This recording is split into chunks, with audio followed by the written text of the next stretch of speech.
Good morning, fifth grade. So today we're going to start on Chapter 8, Lesson 1, What Tensions About Slavery Caused the Civil War? We're going to go ahead and start with our timeline. Remember yesterday we talked about chronology or putting things in chronological order. So let's take a quick look at the timeline, and this is always in chronological order. So in 1858, we have Lincoln debates Douglas. In 1859, John Brown leads raid on Harper's Ferry. In 1860, we have two events. We have Abraham Lincoln is elected president, and South Carolina is the first state to secede from the Union. And then in 1861, we have Fort Sumter is attacked. If you look at the picture here, this is from the Lincoln-Douglas debates. If you look at the crowd, they look a little bit what? Do they look like they're in order? Or do they look a little chaotic? What do you think? Okay, let's go ahead and go over to the reading. The title is The Lincoln-Douglas Debates. All right. In 1858, the race for one of Illinois' seats in the U.S. Senate, a state's Senate, drew national attention. One candidate was the current Senator Stephen A. Douglas, a popular Democrat. His challenger was Abraham Lincoln, a little-known Republican and former member of the U.S. House of Representatives. Before the election, Lincoln and Douglas participated in a series of 7 debates or public discussions. One key topic was slavery. The candidates held different positions. Douglas refused to speak out against slavery. He believed in popular sovereignty, or allowing the people in each territory to decide on the issue of slavery themselves. The position supported the spread of slavery if the people voted in favor of it. Lincoln clearly showed that he was opposed to the spread of slavery. During a speech he gave after accepting the Republican nomination for senator, Lincoln said, "This government cannot endure permanently half-slaved and half-free." Lincoln knew that the country needed to find a solution to remain united. Lincoln impressed many people with his debating skills, but he lost the election. At the time, members of the Senate legislature chose the winner. There were more Democrats in the Illinois state legislature than there were Republicans, so Douglas won. Nevertheless, Lincoln did gain something valuable in the election. He earned a national reputation that encouraged Republicans to choose him as their candidate in the next presidential election.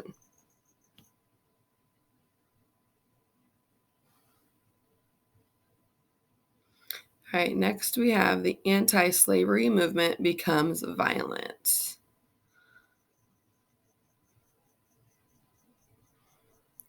Across the nation, tensions rose over the issue of slavery. Some citizens began to take action. Violence broke out in Kansas in 1856. Northern abolitionists clashed with the Southerners who believed slavery should be allowed in the territory. Some settlers who supported slavery burned the city of Lawrence, Kansas to the ground. Abolitionist John Brown and his sons killed 5 Southerners 3 days later. The violence from Bleeding Kansas spilled over the territory's borders. John Brown continued to fight back against slavery, however he could. In 1859, Brown led an attack against a U.S. Army arsenal in Harper's Ferry, Virginia, now part of West Virginia. The arsenal housed a large number of rifles and other weapons. Brown's plan was to arm enslaved people in a revolt against plantation owners. On October 16th, Brown and a small group of followers successfully took control of the arsenal. The enslaved people nearby did not join him or start a revolt. 2 days later, troops under the command of Colonel Robert E. Lee regained control of the arsenal. Brown was caught, convicted of treason, and hanged for his crimes. Southerners worried that more attacks would follow.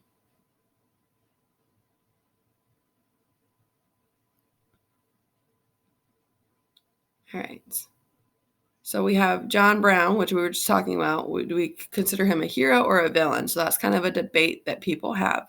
So let's go ahead and read and see. So this is about perspectives. Okay, so whether people saw him as a hero or people saw him as a villain. People had different views of John Brown.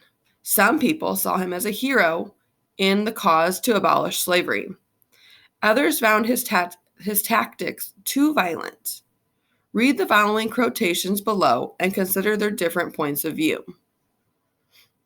So this is The Last Moments of John Brown by Thomas Hovenden. All right, so again here we have two separate points of view. We have one by Frederick Douglass and then one by Daniel Voorhees. His zeal in the cause of freedom was infinitely superior to mine. Mine was a taper light. His was a burning sun. Mine was bounded by time. His stretched away to the silent shores of eternity. I could speak for the slave. John Brown could fight for the slave. I could live for the slave.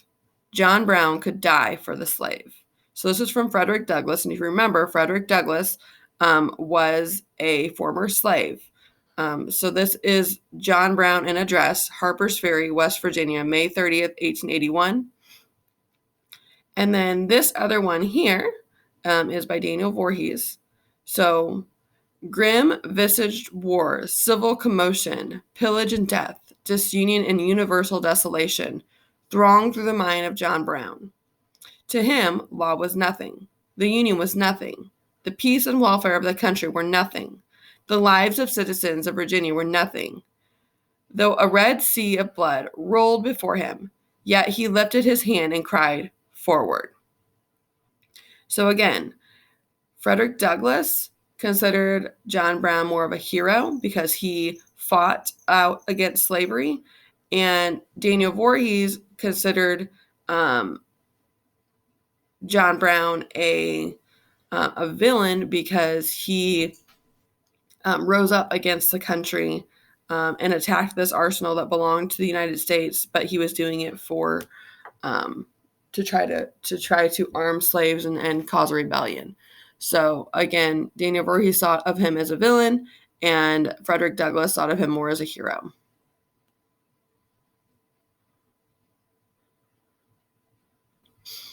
All right, let's go and continue on with the election of 1860.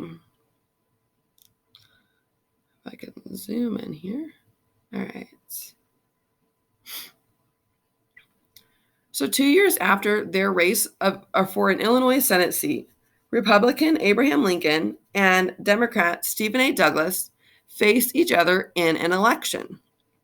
Both men were nominated for President of the United States in 1860. Also nominated were Southern Democrat John C. Breckinridge and John Bell, a candidate for the Constitutional Union Party. Once again, slavery was a key issue, and the candidates were divided on the issue. Only Lincoln took a strong stand against the spread of slavery into new territories. So this here is just a kind of like a campaign poster. So it says, for President Abraham Lincoln, for Vice President Hannibal Hamlin. So Senator Hannibal Hamlin of Maine was Lincoln's running mate. Even though it was a national election, the candidates found support within different regions of the country. Lincoln and Douglas battled in the North.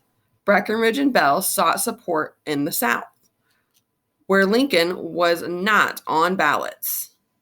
On Election Day, Lincoln won nearly 40% of the popular vote and 180 Electoral College votes out of 330. This was enough to earn Lincoln the presidency, even though he failed to win the support of any Southern states. So here are the election results. So we have Abraham Lincoln, Republican, got 180 electoral votes. John C. Breckinridge was the Southern Democrat.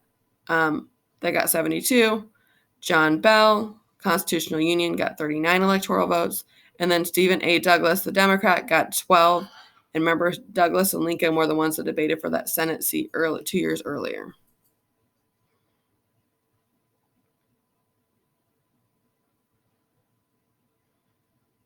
All right, and we can take a quick look at the map here that talks about those electoral votes and where they came from.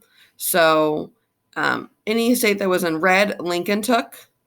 Any state that was in blue, Douglas won. Any state that was in green went to Bell, and then the yellow states went to Breckinridge. So you can clearly see all of the southern states voted for Breckinridge, which was a Southern Democrat. California, Oregon, and the majority of the northern states voted for Lincoln.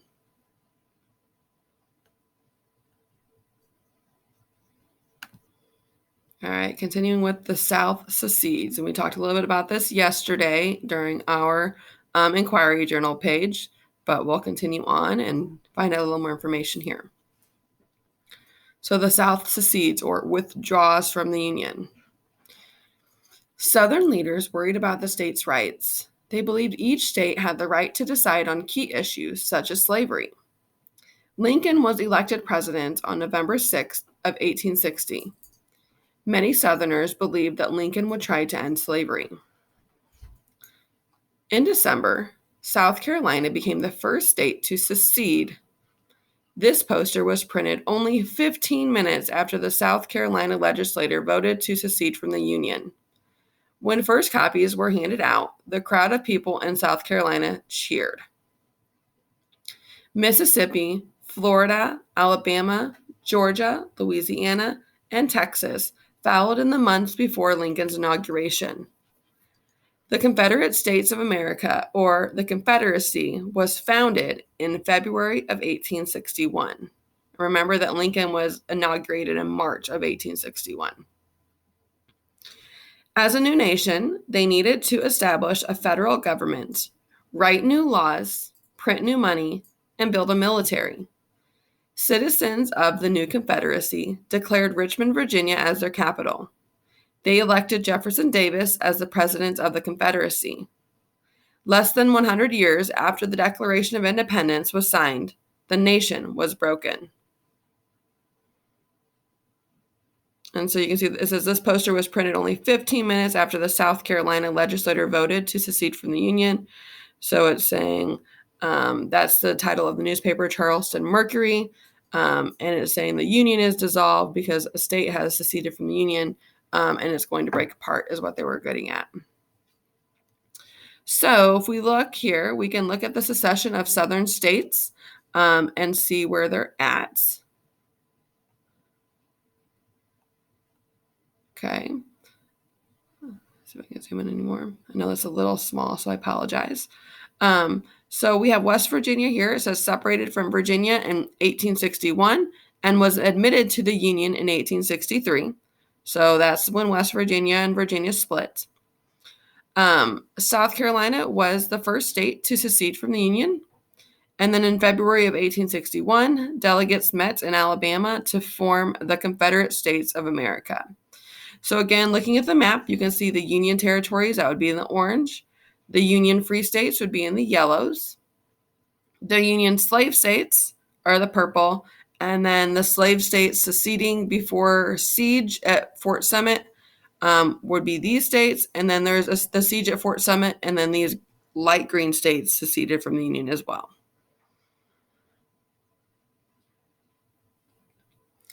All right, so Lincoln, in his inaugural address on March 4th of 1861, stated that he had no interest in ending slavery in southern states. He said the expansion of slavery was the only major dispute. He cited the Constitution when saying that secession was unlawful. He argued it was his duty to maintain the Union. He called for a nonviolent solution and said that force would not be used by the government unless the South attacked first.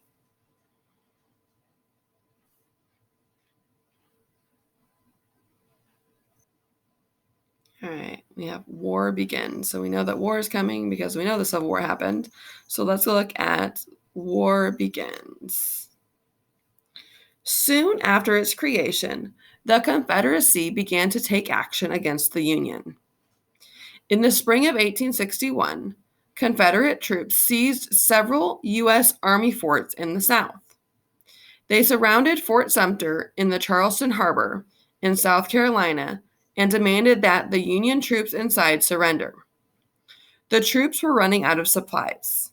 President Lincoln had a choice to make. He could either ask the troops to leave or he could send them supplies. He worried that sending supplies could be seen as an act of war, but the troops needed help. After consulting with his advisors, Lincoln decided to send supplies. Before the supplies arrived, however, the Confederate forces fired upon Fort Sumter on April 12th of 1861. The Union troops surrendered. So this flag was flown at Fort Sumter when it was attacked on April 12th of 1861. That was the flag at the time.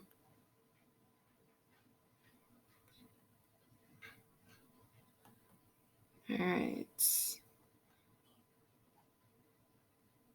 3 days after the attack on Fort Sumter, Lincoln called for 75,000 volunteers from the state militias to help stop the Southern Rebellion.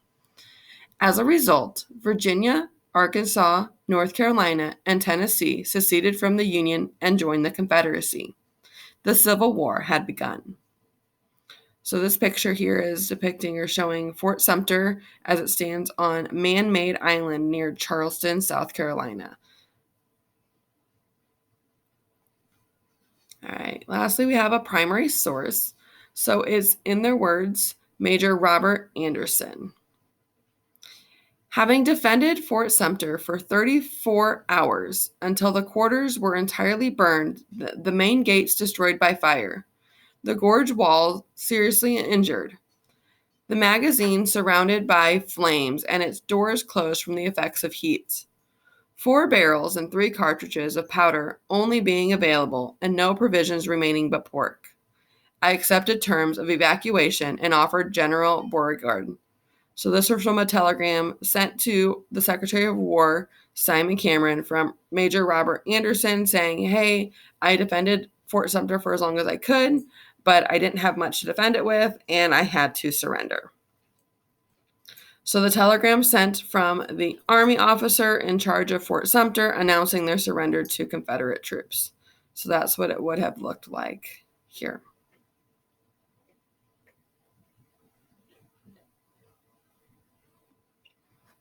All right, so I am going to ask you answer one more question, and I'm going to ask you, what do you think? So what was the most important event that led to the outbreak of the Civil War? So which one of these events that we read about would you think was the most important that led to the outbreak of the Civil War?